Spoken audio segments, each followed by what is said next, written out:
সর্বোচ্চ আদালতের রায়ে রাজনৈতিক দল হিসেবে নিবন্ধন ফিরে পেল জামাত ইসলামী। দলটির করা আপিল মঞ্জুর করে প্রধান বিচারপতি সৈয়দ রেফাত আহমেদের নেতৃত্বাধীন ৪ বিচারপতির বেঞ্চ সকালে এই রায় দেন। দলটি নিবন্ধন ফিরিয়ে দেওয়ার পাশাপাশি অন্যান্য বিষয় নিষ্পত্তির জন্য নির্বাচন কমিশনকে নির্দেশ দিয়েছে আপিল বিভাগ। বিস্তারিত জানাচ্ছেন হুমায়ুন চিশতি। প্রায় এক যুগ পর রাজনৈতিক দল হিসেবে নিবন্ধন ফিরে পেতে যাচ্ছে জামায়াতে ইসলামী। দলটির নিবন্ধন অবৈধ ঘোষণা করে ২০১৩ সালের ১ আগস্টে হাইকোর্টের দেয়া রায় রোববার বাতিল ঘোষণা করেছে আপিল বিভাগ। তবে জামায়াতের দলীয় প্রতীক নিয়ে কোনো নির্দেশনা দেয়নি সর্বোচ্চ আদালত।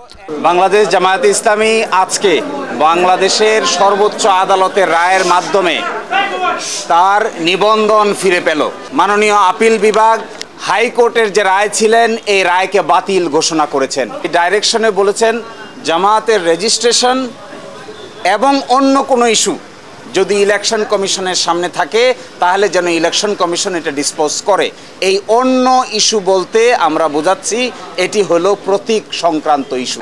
আমরা আশা করি ইলেকশন কমিশন নিবন্ধনের ইস্যু নিষ্পত্তি করবেন, একই সাথে অন্য ইস্যু হিসেবে দাঁড়িপাল্লা প্রতীকের ব্যাপারটিও নিষ্পত্তি করবেন। ২০১৬ সালের ১২ ডিসেম্বর সুপ্রিম কোর্টের ফুলকোর্ট সভায় সর্বসম্মত সিদ্ধান্ত নেওয়া হয় দাঁড়িপাল্লা ন্যায় বিচারের প্রতীক হিসেবে শুধুমাত্র সুপ্রিম কোর্টের মনোগ্রামে ব্যবহৃত হবে। তাই কোনো রাজনৈতিক দল বা প্রার্থীকে প্রতীক হিসেবে দাঁড়িপাল্লা বরাদ্দ না দিতে প্রয়োজনীয় ব্যবস্থা নিতে নির্বাচন কমিশনকে চিঠি দেয় সুপ্রিম কোর্ট প্রশাসন। নির্বাচন কমিশনের আইনজীবী বলেন, দলীয় প্রতীকের বিষয়টি এই মামলার অংশ নয়। জামাত ইসলামের কনস্টিটিউশনের উপর ওনারা যেটা রিভিউ করছিলেন, ইনভেস্টিগেশন করছিলেন, ওই পর্যায় থেকে ওনারা আবার শুরু করবেন। এটা হচ্ছে ইলেকশন কমিশনের উপর অনারেবল কোর্টের ডিরেকশন। প্রতীকের বিষয়টা এই মামলার ইস্যু ছিল না। প্রতীকের বিষয়ে অনারেবল কোর্ট কোনো ডিরেকশন দেননি। অনারেবল কোর্টের অর্ডারটা আসবে, ওনারা একটা সামারি অর্ডার পাস করবেন, অর্ডারটা আমরা কমিউনিকেট করব, অর্ডারটা দেখে ইলেকশন কমিশন তার পরবর্তী সিদ্ধান্ত নেবে। জামায়াতে ইসলামীর নিবন্ধন অবৈধ ঘোষণা করে ২০১৩ সালের ১ আগস্ট রায় দেন হাইকোর্ট। সেই রায় স্থগিত চেয়ে করা আবেদন খারিজ করে দেন চেম্বার বিচারপতি। এরপর দলটির নিবন্ধন বাতিল করে ২০১৮ সালের ৭ ডিসেম্বর প্রজ্ঞাপন জারি করে নির্বাচন কমিশন। চেম্বার আদালতের রায়ের বিরুদ্ধে জামায়াতে ইসলামীর করা আপিল ২০২৩ সালের ১৯ নভেম্বর খারিজ করে দেন আপিল বিভাগ। ৫ আগস্ট রাজনৈতিক পট পরিবর্তনের পর বিলম্ব মার্জনা করে আপিল পুনরুজ্জীবিত চেয়ে জামাতের করা আবেদন গত বছর ২২ অক্টোবর মঞ্জুর করেন সর্বোচ্চ আদালত। এদিকে একই বছর ১ আগস্ট নির্বাহী আদেশে জামাতে ইসলামীকে নিষিদ্ধ ঘোষণা করে প্রজ্ঞাপন জারি করে সরকার। ২৮ আগস্ট ওই প্রজ্ঞাপন বাতিল করা হয়।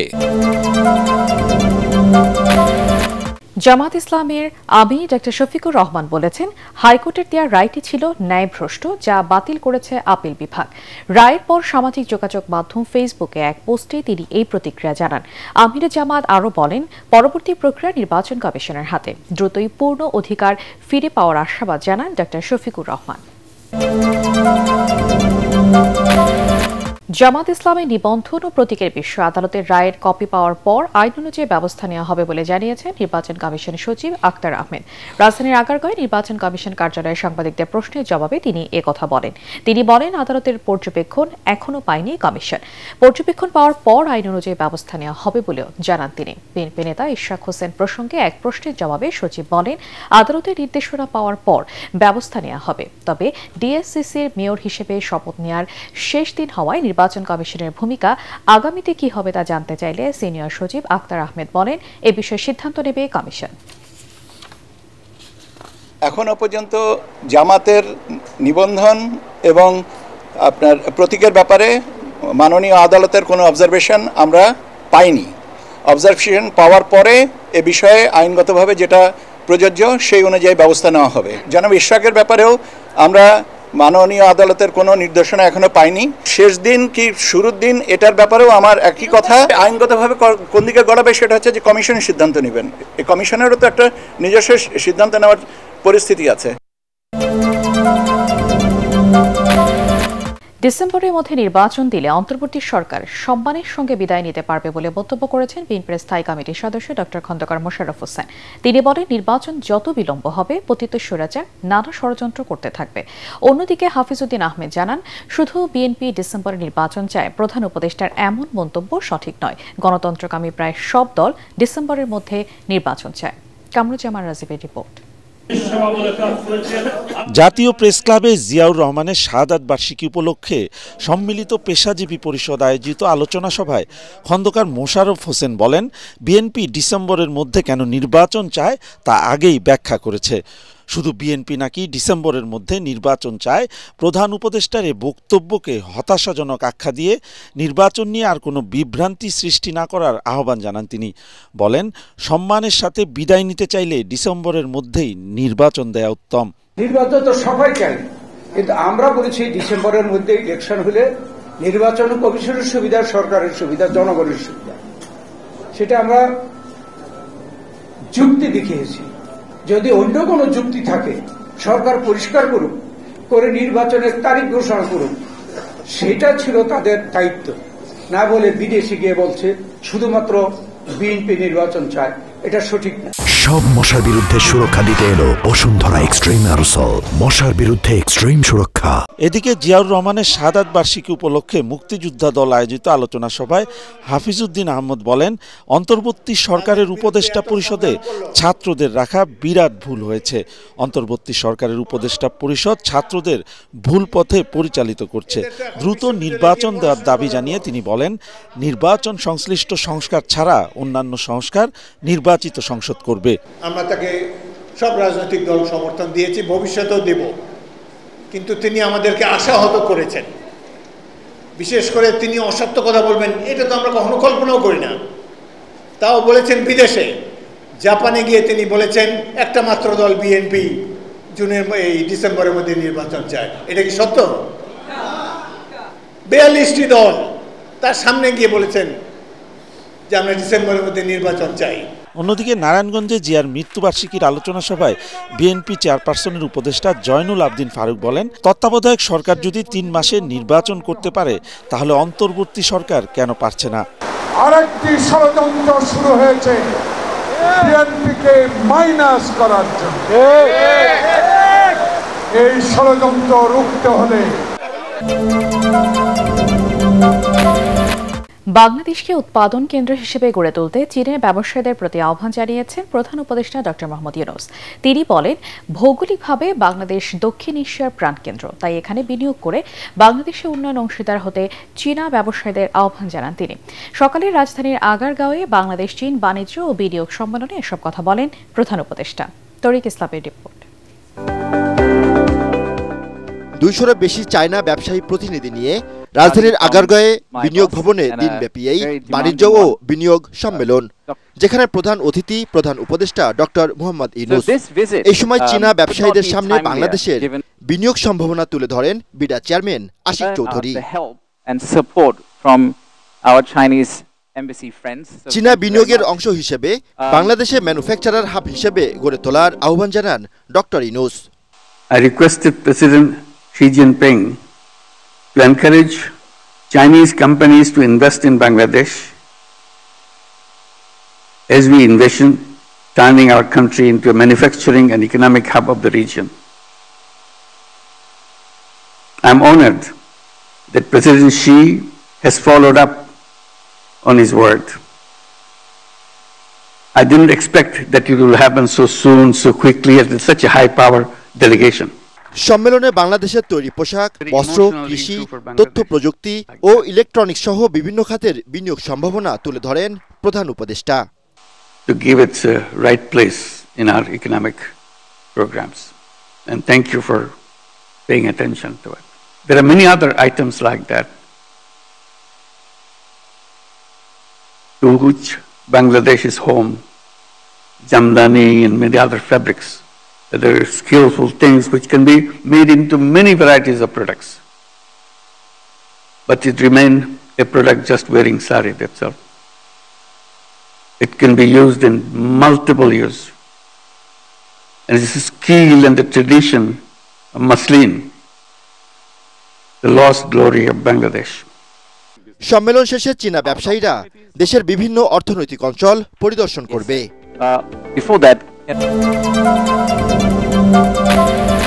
চলমান সংস্কার ইস্যুতে দ্বিতীয় দফায় রাজনৈতিক দলগুলোর সাথে সংলাপে বসবে জাতীয় ঐকমত্য কমিশন। এক ব্রিফিংয়ে প্রধান উপদেষ্টার প্রেস উইং একথা জানিয়েছেন। সংস্কার কার্যক্রমে যেসব দল অংশ নিয়েছে তাদের প্রতিনিধি সংলাপে অংশ নেবে এবং এই দফার সংলাপ শেষে জুলাই সনদ তৈরি করা হবে বলেও জানানো হয় ব্রিফিংয়ে। আরও জানাচ্ছেন ইয়াসিন রানা। বাংলাদেশে পৌঁছেছেন প্রধান উপদেষ্টা ডক্টর মোহাম্মদ ইউনূসের জাপান সফর শেষে ফরেন সার্ভিস একাডেমিতে সংবাদ সম্মেলন করে প্রেস উইং।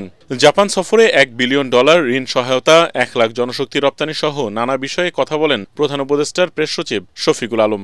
আমরা আশা করছি যে জাপানে বাংলাদেশে যে আগে যে ইমেজ ক্রাইসিস ছিল সেটা থাকবে না। ট্র্যাডিশনাল সোর্স থেকে জাপান তাদের শ্রমিকদেরকে নিতেন, সেই জায়গা থেকে জাপানে লোক কম যাচ্ছে, ইন্দোনেশিয়া থেকে কম লোক যাচ্ছেন জাপানে। সিমিলারলি ভিয়েতনামেরও একই অবস্থা, আর মায়ানমার থেকেও অনেকে যেতেন, কিন্তু মায়ানমারে এখন আপনারা জানেন একটা যুদ্ধাবস্থা। মাতারবাড়ি গভীর সমুদ্র বন্দর অবকাঠামো নির্মাণ প্রকল্পের $29 বিলিয়ন মধ্যে বেশিরভাগ বিনিয়োগই জাপান করবে এমন আশার কথাও জানান তিনি। মিডি প্রজেক্টে আনুমানিক এখন পর্যন্ত প্রাক্কলন করা হয়েছে যে $29 বিলিয়ন লাগবে। তো $29 বিলিয়ন আমরা মনে করছি যে একটা বড় অংশ, মানে বড় সাপোর্ট আমরা জাপান থেকে পাবো।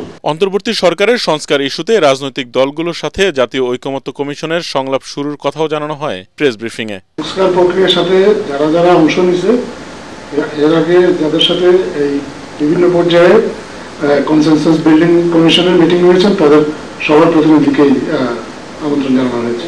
আগামীকাল শুরু হবে দ্বিতীয় পর্যায়ের আলোচনা। মাননীয় প্রধান উপদেষ্টা এই আলোচনাটা উদ্বোধন করবেন, কিন্তু আমাদের উদ্বোধনের পরও আলোচনাটা কন্টিনিউ করবে। আমরা আশা করছি ঈদের আগে আরো একবার দুবার আলোচনা হবে, ঈদের পরপরই হয়তো আবার নতুন করে আবার শুরু হবে, এবং এই আলোচনাটা শেষে ওনারা জুলাই চার্টার যেটা নিয়ে কাজ করা হচ্ছে সেই বিষয়ে একটা সুস্পষ্ট ঘোষণা দিতে পারবেন। চক্ষু বিজ্ঞান ইনস্টিটিউটের বন্ধ সেবা চালুর বিষয়ে স্বাস্থ্য মন্ত্রণালয়ের সাথে প্রধান উপদেষ্টার কার্যালয় যোগাযোগ রাখছে বলে জানায় প্রেস উইং। এটা নিয়ে আমি দেখি আমরা হেলথ অ্যাডভাইজার, আমরা হেলথ সেক্রেটারির সাথে কথা বলবো।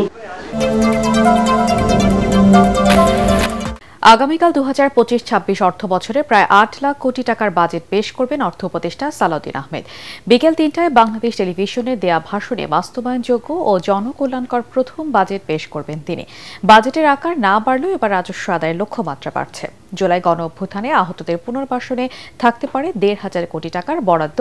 চড়া মূল্যস্ফীতির মধ্যে বাড়ছে ভ্যাট ও কর হার। শারফুল আলমের রিপোর্ট। অর্থনৈতিক সংকট আর চড়া মূল্যস্ফীতির মধ্যেই 2007-08 অর্থ বছরের পর সোমবার অন্তর্বর্তীকালীন সরকার টেলিভিশন ভাষণের মাধ্যমে বাজেট ঘোষণা করতে যাচ্ছেন। স্বাধীনতার পর এবারই প্রথম আগের অর্থ বছরের তুলনায় বাজেটের আকার কমছে। 2025-26 অর্থ বছরের বাজেটের আকার হচ্ছে 7,90,000 কোটি টাকা, যা চলতি অর্থ বছরের চেয়ে 7,000 কোটি টাকা কম। নতুন অর্থ বছরে নতুন করে কোনো মেগা প্রকল্প থাকছে না, আর তাই নতুন অর্থ বছরে বার্ষিক উন্নয়ন কর্মসূচিতে 35,000 টাকা কমিয়ে বরাদ্দ রাখা হচ্ছে 2,30,000 কোটি টাকা। এদিকে বৈষম্যবিরোধী জুলাই আন্দোলনে আহত নিহত পরিবারের সদস্যদের পুনর্বাসনে থাকছে বিশেষ বরাদ্দ। সামাজিক সুরক্ষায় বরাদ্দ বাড়লেও কমছে উপকারভোগীর সংখ্যা। অর্থনীতি যে তলানির জায়গা থেকে রয়েছে এবং সেখান থেকে প্রবৃদ্ধি যেভাবে স্রোত হয়ে দাঁড়িয়েছে, তাতে ঘুরে দাঁড়ানোটাই এবারের জন্য গুরুত্বপূর্ণ। এবং সেদিক থেকে ছোট আকারের বাজেট নেওয়ার যে ঘোষণা এসছে, কম বাজেট ঘাটতির 3.2%, সেটিও আমাদের কাছে যৌক্তিক মনে হয়েছে। এবছরের বাজেটের মূল চ্যালেঞ্জ হবে হলো অর্থনীতিতে গতি ফেরানো। সাশ্রয়ী বাজেট দিয়েছেন সরকার, এটা ইতিবাচক, কিন্তু গতি ফেরানোর কাজটি সম্ভবত এই ধরনের অনিশ্চিত রাজনৈতিক পরিস্থিতিতে কষ্টকর। বাজেটের আকার কমলেও এনবিআরের রাজস্ব লক্ষ্যমাত্রা বাড়ছে। আগামী অর্থ বছরে সংস্থাটির জন্য 5,18,000 কোটি টাকার রাজস্ব লক্ষ্যমাত্রা নির্ধারণ করা হচ্ছে। আমদানি পণ্য, অটোরিকশা, সিগারেট, সোয়াবিন তেল, সিমেন্টে কর হার বাড়ছে। তুলা, খাদ্যপণ্য, চিনি, ইনসুলিন, বিদেশি জুস, বাসসহ 200 আমদানির পণ্যে শুল্ক কমছে। করমুক্ত আয়সীমা ধরা হচ্ছে 4.5 লাখ টাকা। আসছে বাজেটে ঘাটতি ধরা হচ্ছে 2,26,000 কোটি টাকা। চড়া সুদে অভ্যন্তরীণ উৎস থেকে ঋণের পরিমাণ কমাতেই ঘাটতির লক্ষ্যমাত্রা সীমিত রাখা হচ্ছে। যতটুকু সম্ভব বাস্তবায়ন করা যায়, আমাদের যে রিসোর্স যেটা আছে সীমিত সম্পদ দিয়ে, সময়ের এসে দিয়ে আমরা সেটা করব। এই জন্য আমাদের মূল ফোকাসটা হলো এখন যেটা বাজেটে যথাসম্ভব চেষ্টা করবো রাজস্ব আহরণটা একটু বাড়াতে। আমাদের ফোকাস হলো প্রথমত যে মানুষের সাধারণ মানুষের জীবনযাত্রার মান উন্নয়ন। বেশিরভাগ আমরা চাচ্ছি যে প্রাইভেট সেক্টর লেড গ্রোথ হবে, কোনো কালো টাকা সাদা করার ইচ্ছা নাই।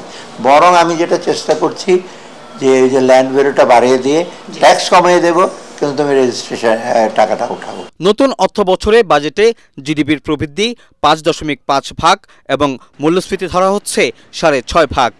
নানামুখী আর্থিক সংকটের মধ্যে সোমবার বিকেলে 2025-26 অর্থ বছরের বাজেট ঘোষণা হতে যাচ্ছে। এবারের বাজেটে আকার কিছুটা কমলেও বাড়ছে রাজস্ব আদায়ের লক্ষ্যমাত্রা। এতে একদিকে যেমন সাধারণ মানুষের জীবনযাত্রা ব্যয় বেড়ে যেতে পারে, অন্যদিকে এবারের বাজেট বাস্তবায়ন করা চ্যালেঞ্জের মুখে পড়তে পারে বলে মনে করছেন বিশ্লেষকরা।